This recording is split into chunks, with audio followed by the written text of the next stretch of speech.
What's up, y'all? It's Sikoski and Funny back at it once again. And this time we're gonna deal once again with the subject of Africa and the Pacific. And I got a lot of stuff on this. And we come at the same book again, The Daily Origins of the Tasmanians. Daily Life and Origins of the Tasmanians, excuse me. And this, like I said, it's an older book, but it's gonna shed some light. It's an older book coming from British Royal Society, and it's gonna shed some light on the subject about Black Asia and on the Aboriginal Americans. You know what I'm saying? Since people want to claim that title, it's going to shed some light on that. So, this story, like I said before, this is not made up monkeystuff.com. I done took to sit down and read a book about 400 pages. And in parts of other future videos, you can go more deep into the aspect they claim out because there's a lot more stuff built on this. So without the further stuff, let's go on down with this.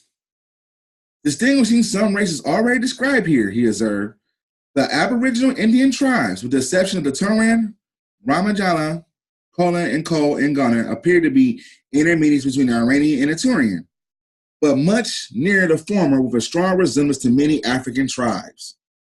The Don, the Kumquat, and the Bai have much of Negro, Indo-African, or Melanesian character, which is largely traced in southern India.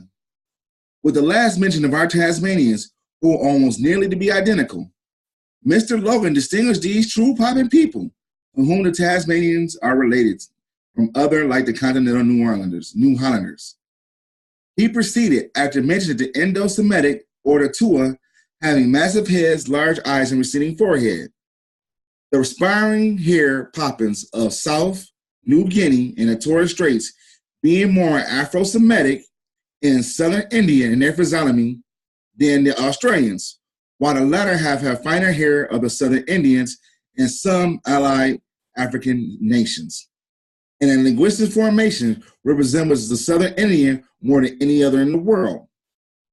Mr. Logan remarks, in some places, Tamil books recorded that the original inhabitants of India had tough hair and some of their customs were African Papuan.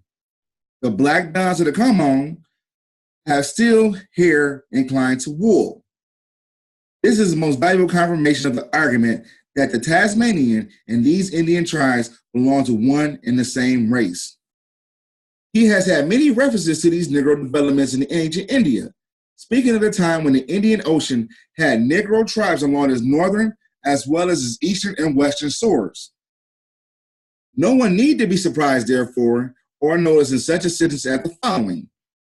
Pre-Aryan civilization of southern India had a particularly Egyptian character. Now, I'm going to take a side note on this. We're going to go deeper into this. Like I said before, pre-Aryan civilization of southern India had a particularly Egyptian character. All right? We're going to go more into that in later videos of Black Asia. At the several times, he brings forth the interesting fact that for several thousands of years, Negro and non-Negro minds have run parallel to each other, from the Armenians and to the Nicobars to Polynesia on one side, and to Formosa, and especially Japan on the other. All right? Because Japan, the original population of Japan was definitely Black. He found it not improbable that the first Turan tribes who extricated themselves from the Alpine land and descended to outer basins found Negro tribes scattered over large parts of the shore of Eastern Asia, Southeastern Asia. Again, referring to the Dravidians or South Indian people, he writes, the pre-Aryan India, the Afro-Semitic physical element must be the most ancient because it's chiefly marked in those in some of the most southerly tribes and is also found in Australia and amongst the Papuans. Logan asks, between the Australian condition and proper Dravidian, or that which is immediately preceded the Aryan, in an interval which measured by physical, linguistic, mental, or industrial change is very great. Elsewhere, introducing the science of Alamein, a race allied with the Tasmanians, Alam is central Vietnam, he says, some of whom are Australian and Tamilian in appearance, while others differ little, save in their frizzled hair and sparring hair, and dark complexion. From some are adjacent to the Benham. There are more exposed hordes are Black. Their hair is spirally, not woolly, and grows thickly on the head in tufts. After showing that great southern movement of Chino-Tibetan race gave Mayan Polynesian population to Austronesian, he informed us that the ethnic distance between Polynesians and the Javelins or the Moors in the mere language and the geographical position of the former attests the great antiquity of a period when ultra-Indian tribes began to settle in Indonesia. The Darwinian Australian physiology, according to Mr. Logan, is archaic Central African and not proper Scythian or Semitic, Aryan, or Caucasian. He thinks that it's probable that the Libyan races and language long preceded the Draco-Australian in Southwest Asia. He continues the subject thus. The Egyptian stage of the Semitic Liberian formation is cruder than the Australian stage of the Darwinian Australian, meaning the Egyptian stage came first, all right, because it was cruder. So that was a starting point. Then the Australian stage of the Draco-Dravidian.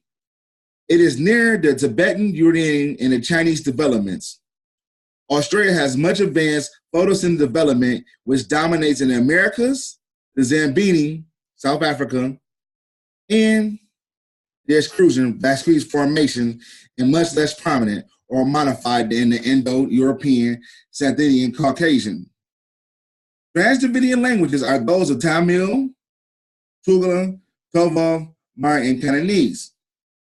Very as this is an antiquity of the Aryan race that migrated to the furthest Ganges Valley of Ganges. Mr. Logan is impressed with the period of time between the arrival and that epoch of Australian migration, saying, from the Australian era of the Indian ethnology to that which is immediately preceded the advance of the Aryan race beyond the Indus, there must have been a great time of relapse. And from this, we have measures in the changes which have taken place in the Indo-Australian region. He goes on to unfold a great iniquity that makes an extraordinary announcement in these words. In Austronesia, the Papuan race and formation has spread over the islands, obliterating and modifying the ancient tribes and languages. Another quotation must be given from this interesting writer. Though some valuable matter of his words is introduced in the chapter of language of the Tasmanians. The Malayan and Polynesian languages he described as soft and highly volic, harmonic, and consequently disabolic. They would therefore afford a striking contrast to the languages of Southeastern Asia. He proceeds with a physiological statement. In the great circuit of Sumatra and the Lukilu Islands, a continental tongue language are throughout the monosyllabic and are strongly annotated. When we pass the islands in the front of them, this character is entirely lost. Another kind of uniformity takes place. But when we extend our observation beyond the circuit to the northeast and northwest, we find a particularly finite character of the insular language spread at both ends of the continent, meets in the interior behind a monosyllabic region, occupying the greater part of middle and northern Asia. It may be followed into Europe, Africa, and America. The tonic thus forms a compact group entirely surrounded of harmonic languages. Then comes a passage uniting the fragmentary history of the whole and reaching at one bound of the Himalayas of India and the north to Tasmania in the far distant southeast. Chinese-like tribes of Ultra India appear to have intruded into an ancient harmonic formation that extends the Himalayas to Tasmania.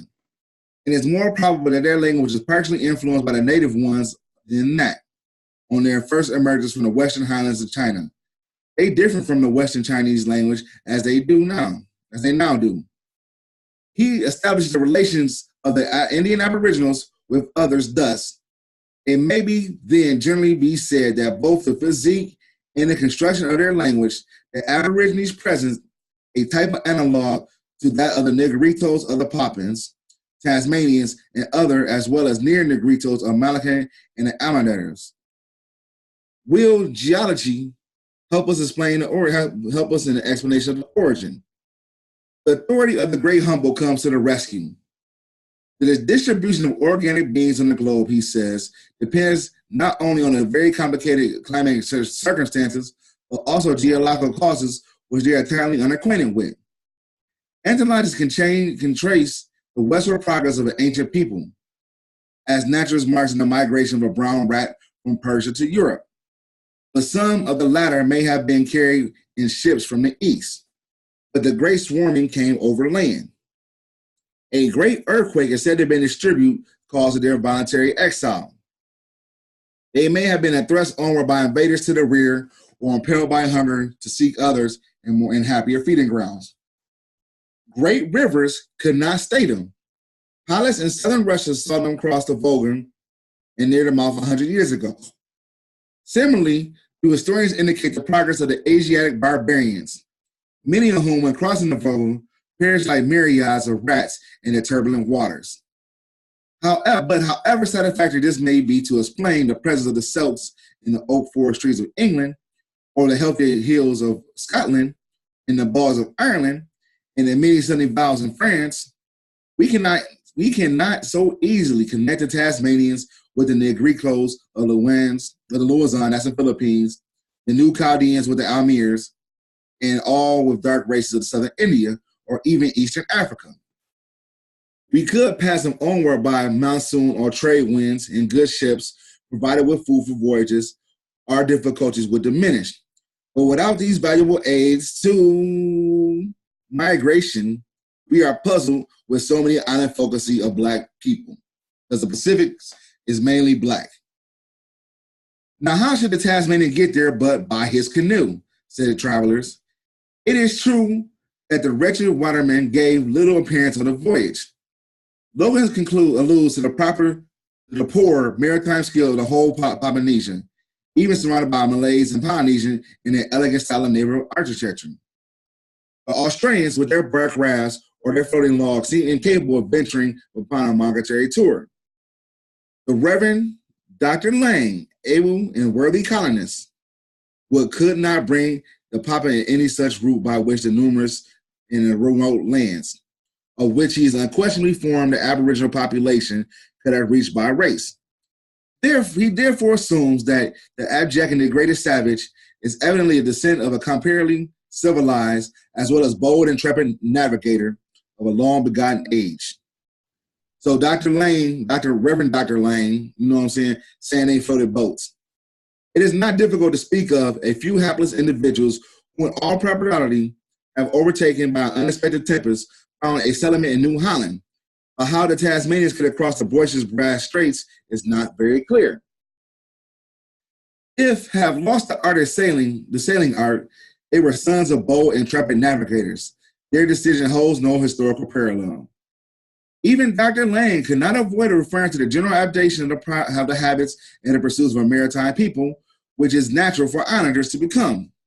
That is, if the Malays, Polynesian, Greeks, or Saxons.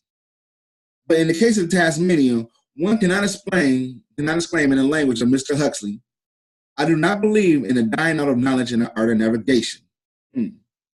How could the woolly hair poppins of Tasmania get so far separated from the woolly hair poppins of New Guinea and New Herbicide, while having their cousins of more luxuriant hair occupy the continent of Australia between the two? According to Professor Quatrefoes, currents would have carried the migratory races. But unfortunately, the currents ran the wrong way for our ejection, which we found out that Professor Cottrell on the sidebar is right. You know what I'm saying? The currents would carry them. You know what I'm saying? But they saying the currents is running the wrong way, but, you know, we found out that's not true. They bring the New Chaldean from the Samoan and the Tasmanian from Tahiti. And as the hypocritical thesis failed, it's more rational to suppose that unacquainted with navigation and not likely to be drifted into their rafts onto other shores might have traveled by land across regions now built over. The stories of Atlanticide support the theory of an ancient submergence of the west of the Pillars of Hercules. The Mormons picture a chain of islands which had departed from the highlands in the sinking world, along with Hebrew forefathers of the Indians were said to have found haven on the rest of their eventful passage. Such a submergence is conceivable. The depression of Europe, about 600 feet away, destroys 2/3 of its surface alone, 2/3 of its land surface, and yet comparatively short in geological time could be the effect. It may not be the depression of land is sufficient to account for the isolation of New Guinea, New Zealand, Tasmania, Ceylon, and Madagascar. Professor Huxley said that the asteroid and the negroid of his etymological nomenclature were existence where the land between Australia and the Deacon and between South Africa, Malaya, and New Guinea on the other. The present condition of ocean depth cannot help us verify satisfactorily in our inquiries. Ignorance of the forces at work and the strength of their action at various epochs will scarcely permit us conclusively to affirm that a shallow sea near land indicates a more recent depression than a deeper one. And the few surroundings in the neighborhood of Australia may be mentioned. They will perhaps lead to a partial unsettlement of the question of the former continent. The sea is very shallow between Taibes and Timor, while between the latter and Australia, it is but 30 to 70 fathoms. From Sabes to Borneo, again, we have surroundings of 30, and from Borneo to Java, 40.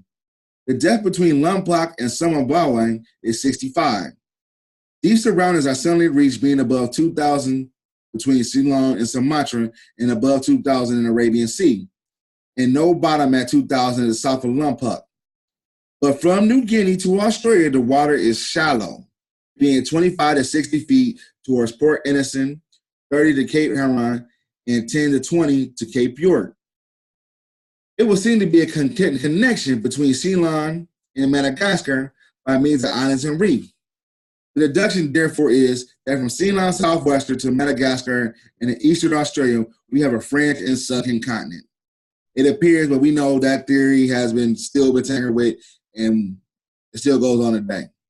You know, that Mumiria shit, you know what I'm saying, and things like that, you know, but there hasn't really been no solid evidence for that shit.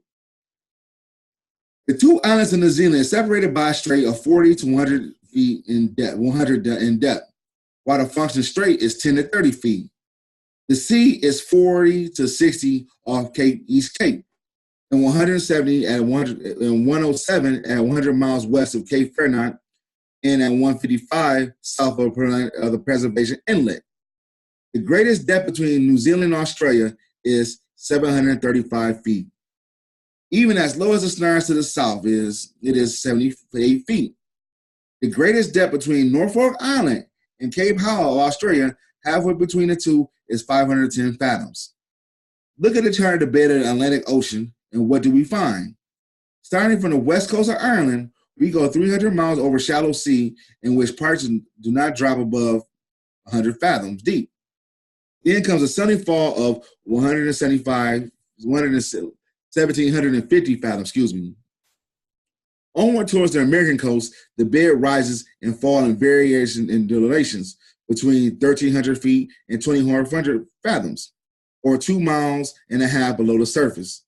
The rapid rise of the bed then takes place. When 3/4 of the way from Ireland to Newfoundland, the depth is at its greatest, but changes in 300 miles to 2,400 feet to only 200 fathoms. Then some 200, 300 miles further, the rock bed of the ocean continues to be but 100 or 200 yards from the surface.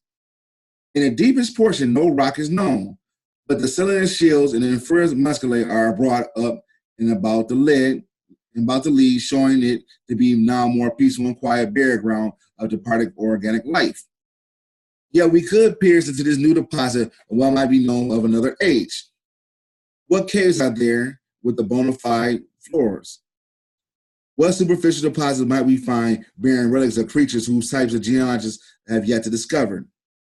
What new light can be thrown upon the history of our planet and the origin of man himself? Turning then to the Asiatic and Australia Islands, we exceed the bounds of common reasoning in assuming like geological changes. If there's much difficulty in connecting these isolated fragments in an extended continent, Ceylon is divided by no deep waters from India and essentially a similar geological structure. The Aryan Islands, as well as Ceylon, yet yield such evidence of past volcanic activity as well to give clues of such separations. Sumatra running parallel to Malaya at a little distance from it, in the Paleolithic zone in the Golden Mountains, strikes a similar likeness to the peninsula. As you see right here, groups of Tasmanians, got dogs and stuff like that,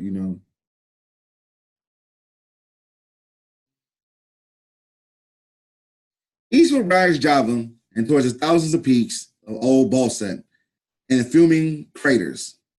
Egypt, we still fought a land of volcanic activity and behold sufficient reason for the pressing the agency of the region's round. Samabatwa has been lately exhibited erroneous eruptions. Timor, the Philippines, testified to similar convulsions. We're talking about the Pacific Rim now. This is what's known today as the Pacific Rim. This may be quite sufficient in account for the changes over large areas with a comparatively recent geological period. But we are sufficiently informed we might be able to record a distinctive evidence of gradual depressions in the very islands themselves. Local circumstances verify the idea that some limited extent as very ancient monuments, all right? Local circumstances verify the idea to some limited extent as very ancient monuments are now observed below the sea level near the shore. An illustration is given of the island of Bannaby, where the ruins of a temple is now partly submerged. At the glance of the map, it would convey the notion of the faculty with which the geological speaking in the various islands could be united so that one vast continent could reappear. South Seas iniquities aided their geological argument for the southern continent. Without going into the basal stone fortifications found by Le Perez on the island of Penanit, right, another island, there's two islands so far, we got Bannaby and Penapinit, or stopping at the Cinnamon Walls in the Carolinas, that's another thing, another island, that's three islands. Let us turn to the Miller Island, at the present supplying the farmers of Victoria with guano. Guano is bat doodle. It is situated at latitude 4 south, long, and 155 west. Lord Bryan in 1825 was astonished to behold these temples wrought of stone and raised on various platforms. That's 4 islands right now in the Pacific that got platforms and pyramids and shit like that. At the present spot is about 12 miles square without soil at all, being simply a guano island. Would not such an architecture propose a considerable population favored for an advanced civilization?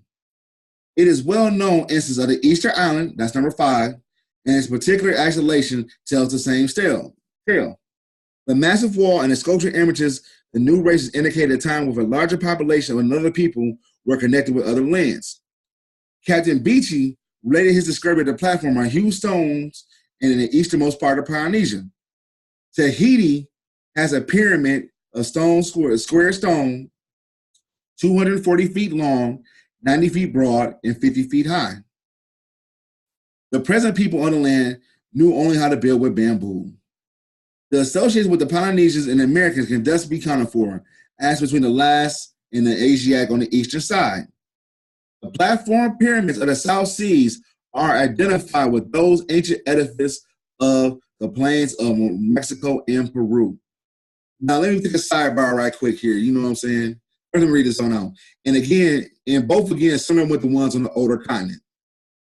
Let me take a sidebar right here, because, people trying to say, well, the pyramids in Mexico and Peru is better than the pyramids in Egypt. And I'm like, well, that tells me right there, you ain't seen the pyramids in the Pacific. So you need to cut that madness.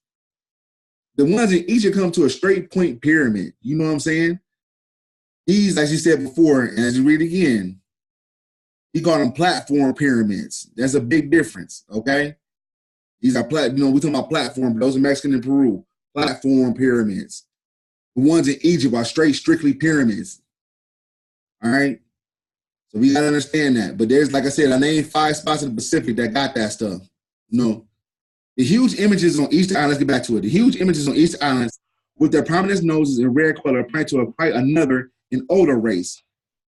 If then there was initial evidence to warrant the belief that within the period of man's existence on this globe, there were more or less intimate connections in larger portions of land where now the South Pacific rose in 10,000 mile square expanses, may we not assume that with no greater region in time of parts of New Holland were united with New Guinea and New Zealand and Tasmania. Without the place in the Fijians are in South America, the tip of South America, in an intimate association with the Papuans, though there are remarkable points of similitude between the two in their physical appearance and daily life, there are not wanting arguments drawn from South America to support the sunken continent theory. Remember, this still is a theory. I don't support the theory.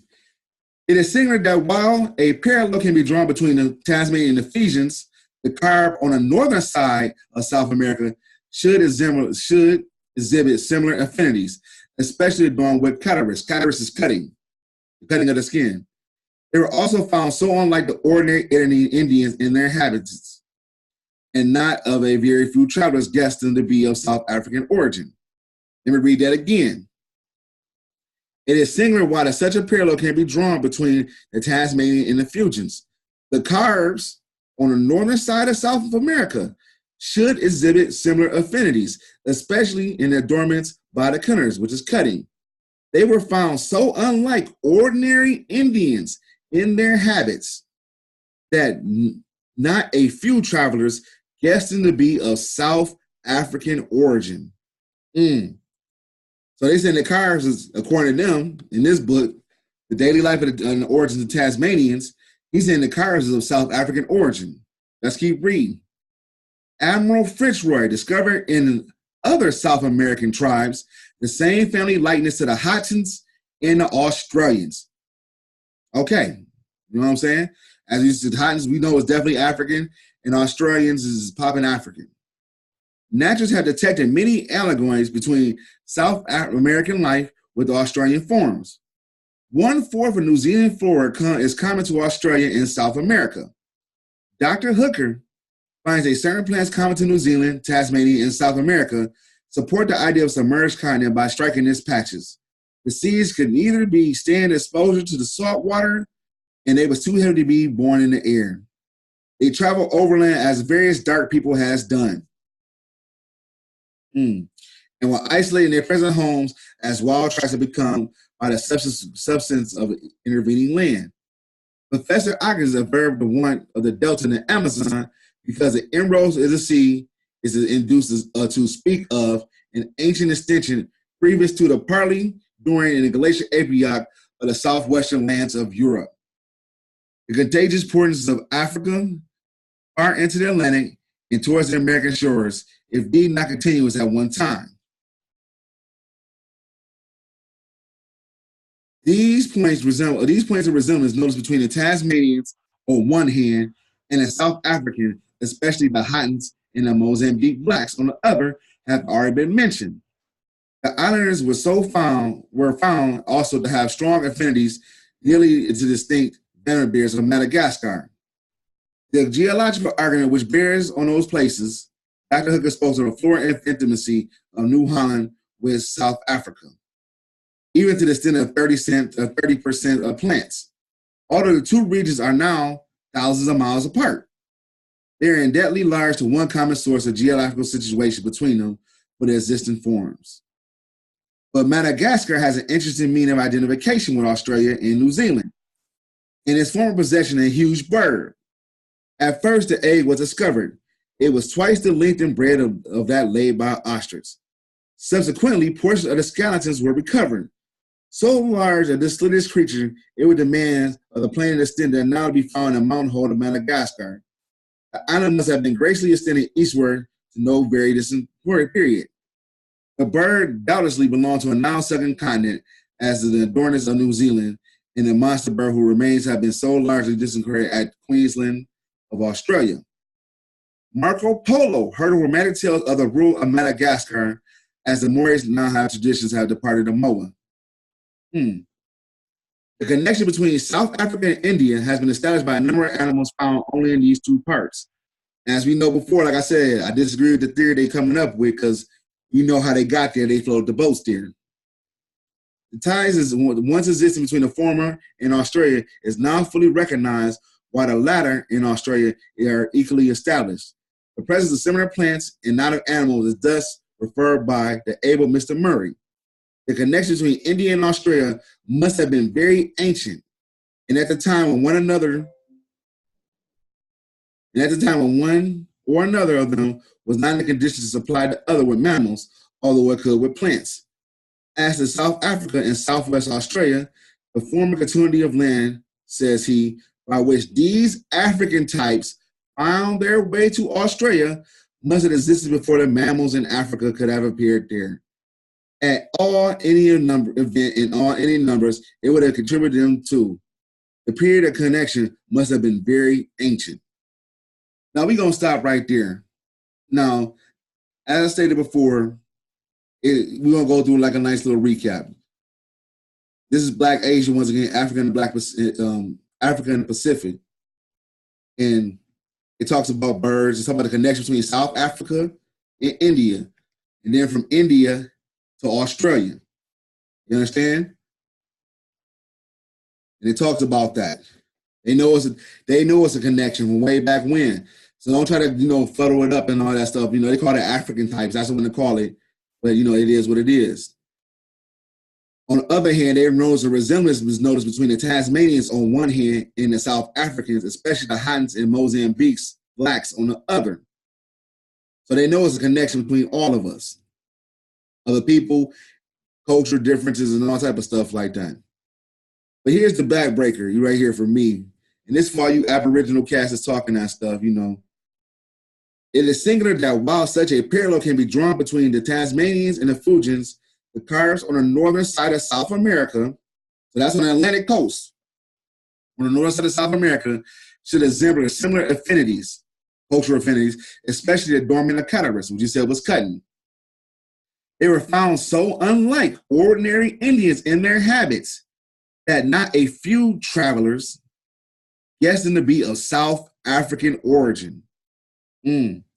Admiral Fitzroy discovered in other South American tribes the same likeness to the Hottentots and the Australians. So these are your Aboriginals that came down of African origin. They still was African origin. You understand? A lot of people got to understand that, because a lot of people come up, well, we're indigenous to the land. No. You know what I'm saying? These are Africans that came over here and traveled by boat, Without placing the Fijians in an intimate association with the Papuans, though there are more remarkable points of similitude between the two in physical appearance and daily life. They don't want to give us the credit, as you see, for sucking the boats. Here's another one. I want to make sure that strikes home. You know what I'm saying? The platform pyramids of the South Seas are identified with those ancient edifices of Mexico, of the plains of Mexico and Peru. Both, again, are similar ones of the old continent. So we got to understand, when people try to compare the pyramids of Mexico and Peru, they still haven't seen the pyramids in Australia. There's pyramids there too. Tahiti, like they said before. Let me name the islands out for y'all. Tahiti definitely has a pyramid. You know what I'm saying? 240 feet long, 90 feet broad, and 50 feet high. That's one pyramid. Founded by, so they say, Captain Beeching, and discovery of platform Hughes in the easternmost part of Polynesia. There's pyramids all through the Pacific. That's not even talked about. Because the question becomes up, how did the culture get there? You know what I'm saying? And which nobody's really talking about. Well, nobody over here that I know about, you know what I'm saying? But I'm bringing it up to y'all. The Cinnamon Walls of the Carolinas, of the Carolina Islands, you know what I'm saying? I seen that. I got a book on that. We can go deep into that. The Boston Stone Formation is found on the island of Pennanet. You know what I'm saying? That's two. And the island of Banabi, where ruins of a temple are now partly submerged. So there was pyramids all over this place, you know what I'm saying, that you still have to compare with. But all the ones I done seen, me personally, Egypt still takes the cake. You know what I'm saying? But this is Black Pacific, Africa and the Pacific. I'm Ikosi of Funday. Hey, much love to y'all for listening. And hey, subscribe to the channel. It's been picking up, blowing up on many spots. You know what I'm saying? Much love to y'all who's been subscribing and listening. I've been hearing some of y'all say I talk too fast, so I'm going to try to slow it up a little bit more. That's just my Midwestern drawl. That's how, me and my peoples talk. But anyway, much love for y'all watching and listening. I have a wonderful one. Peace.